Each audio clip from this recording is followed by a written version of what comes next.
खबर जिसमें एक एक वीडियो इस बात की तस्दीक कर रहा है कि इसकी कैसे प्लानिंग की गई। तो सुबह से लेकर अब तक क्या कुछ हुआ है वो अब आपको बता देते हैं इस पूरे घटनाक्रम में।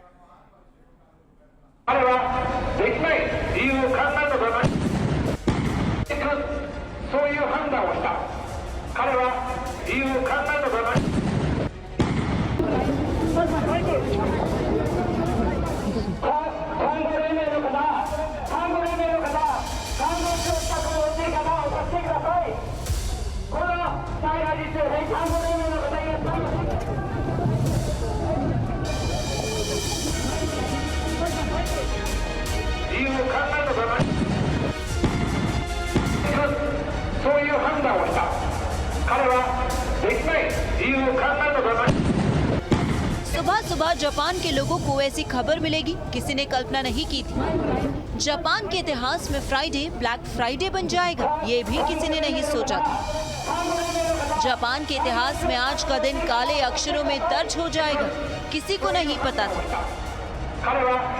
शिंजो आबे पर हमला तब हुआ जब जापान के पश्चिमी शहर नारा में शिंजो आबे भाषण दे रहे थे। सब कुछ ठीक चल रहा था, लोग भाषण सुन रहे थे, गार्ड शिंजो के पहरे में खड़े थे। तभी अचानक गोली चलने की आवाज आती है।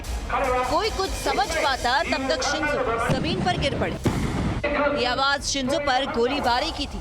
भीड़ में मौजूद हमलावर ने शिंजो आबे को पीछे से गोली मारी थी। गोली लगते ही शिंजो आबे गिर पड़े। कोई कुछ समझ पाता इससे पहले उनका खून बहुत बह चुका था। एयर एम्बुलेंस के जरिए उन्हें अस्पताल में भर्ती कराया। बताया जा रहा है गोली लगने से शिंजो को हार्ट अटैक भी आया। 67 वर्षीय शिंजो आबे पर हमला स्थानीय समय अनुसार सुबह 11:30 बजे हुआ। जापान के पश्चिमी शहर नारा में भाषण के दौरान यह हमला हुआ। गोली लगने के बाद उन्हें एयर एम्बुलेंस से अस्पताल ले जाया गया। डॉक्टरों के मुताबिक गोली लगने के बाद उन्हें हार्ट अटैक भी आया था। इस पूरे घटनाक्रम में सबसे हैरान करने वाली बात ये कि शिंजो आबे को गोली मारने वाला आरोपी मौके से फरार नहीं हुआ। पुलिस ने आरोपी को गिरफ्तार कर लिया है, लेकिन सवाल ये कि कुशल नेतृत्व वाले शिंजो आबे का दुश्मन आखिर कौन हो सकता है।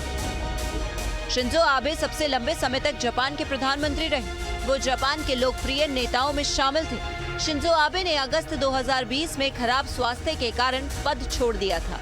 Team news nation.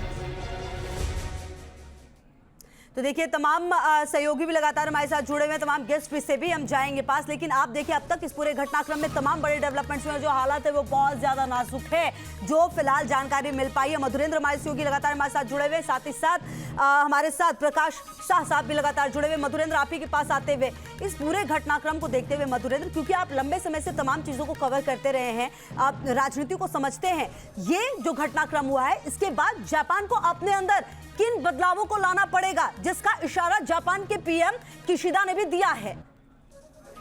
देखिए ये बिल्कुल हम कहें कि पूरी तरह से परिप्रेक्ष्य को समझना अपने आप में इस वक्त बेहद गूढ़ है, खासतौर पर तब जबकि ये पूरा का पूरा जो घटनाक्रम है उसके पीछे बैकग्राउंड में जाकर जो एजेंसियां तलाश कर रही हैं और जो बातें निकलकर सामने आ रही हैं उससे ये फिलहाल स्पष्ट होता हुआ दिखाई नहीं दे रहा कि किन परिस्थितियों में दरअसल हमलावर ने उनको निशाना बनाया। क्योंकि कुछ रिपोर्ट्स ऐसी आ रही हैं कि वो जॉब के चलते फ्रस्ट्रेशन में था, लेकिन उसकी मानसिक स्थिति, मानसिक अवसाद की स्थिति या फिर वो होशो-हवास में ऐसी घटना को देता है, ये अभी पूरा का पूरा तफ्तीश का मसला है। दूसरी तरफ शिंजो आबे की हेल्थ कंडीशंस को लेकर इंतजार किया जा रहा है कि जल्द से जल्द हेल्थ बुलेटिन जारी हो ताकि पता चले कि उनकी स्थिति क्या है, उनके वाइटल ऑर्गन्स ने दोबारा रिकवर करना शुरू किया है या फिर नहीं। क्योंकि जिस तरह के कार्डियक अरेस्ट उनको आया था और उसके बाद वाइटल ऑर्गन्स ने काम करना बंद किया था जब उनको हॉस्पिटलाइज किया गया, उसके बाद से उनके हेल्थ कंडीशंस को लेकर कोई मेडिकल रिपोर्ट अभी तक जारी नहीं हुआ है। हालांकि जापान के पीएम ने जो बयान जारी किया है उसमें उनका दुख और खास तौर पर जो मौजूदा परिस्थितियां हैं उसको लेकर उनका भावुक अंदाज जो है साफ तौर पर देखा जा रहा था। हालांकि वो एक तरह से हम देखें तो इस बारे में कुछ स्पष्ट कर नहीं गए कि आखिरकार शिंजो आबे जो हैं वो जीवित हैं या फिर जिंदगी और मौत के बीच अब भी जूझ रहे हैं। तो ये इस वक्त की मौजूदा स्थितियां हैं और आप देखिए कि दुनिया के तमाम देशों की निगाहें इस वक्त शिंजो आबे के हेल्थ कंडीशंस पर बिल्कुल सही कह रहे हैं मधुरेंद्र, इस वक्त दुनिया की आंखें वहीं पर है। आप बने रहिए मधुरेंद्र, हमारे साथ प्रकाश शाह साहब भी लगातार जुड़े हुए हैं। सर इस पूरे घटनाक्रम में जो हमलावर है वो ये कहता हुआ नजर आ रहा है कि नाराजगी थी, आखिरकार ये नाराजगी किस वजह से हो सकती है और आखिरकार ये नाराजगी इतनी बढ़ जाती है कि शॉटगन का इस्तेमाल करके पूर्व पीएम पर हमला किया जाता है, वो भी इरादतन, हत्या के इरादे से?